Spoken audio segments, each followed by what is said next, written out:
I look forward to shoot days more than any other day of the year. I mean, it's like Christmas. Good.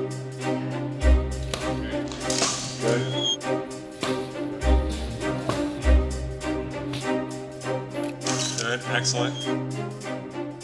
I like to create images that are full of movement, peak action. They're dynamic, they're vibrant, they're explosive, they're in your face.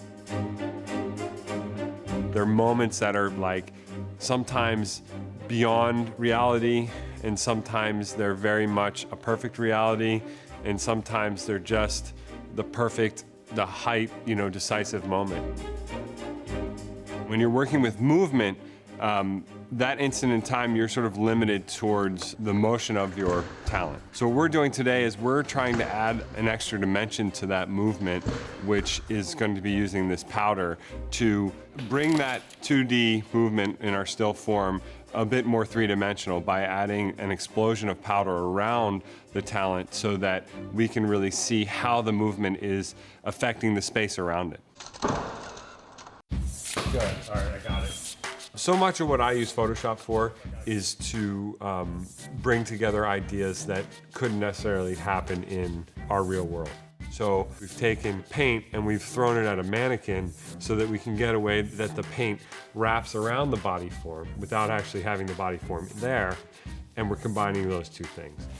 It's my blue child. The moment I saw that CS5 came out, literally, I probably got it the first day. And the reason I upgraded right away was for the 64-bit capability. And the performance is huge. My work on the back end is all about time. Now I'm able to work a lot faster. It saves faster, renders faster.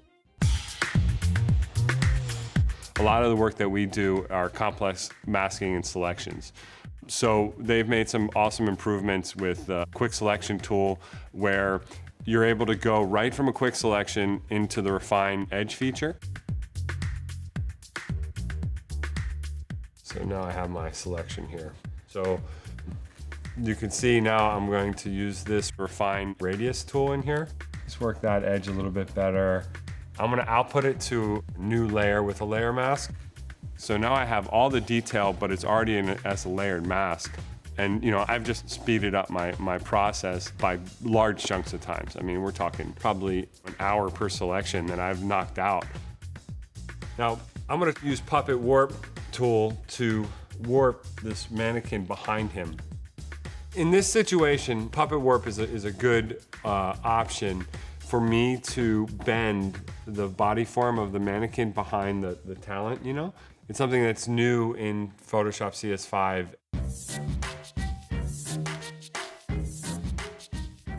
The very last thing that I do after working on the micro adjustments is I go through a final round of global adjustments. This is where I work on my final skin tones or my final coloring.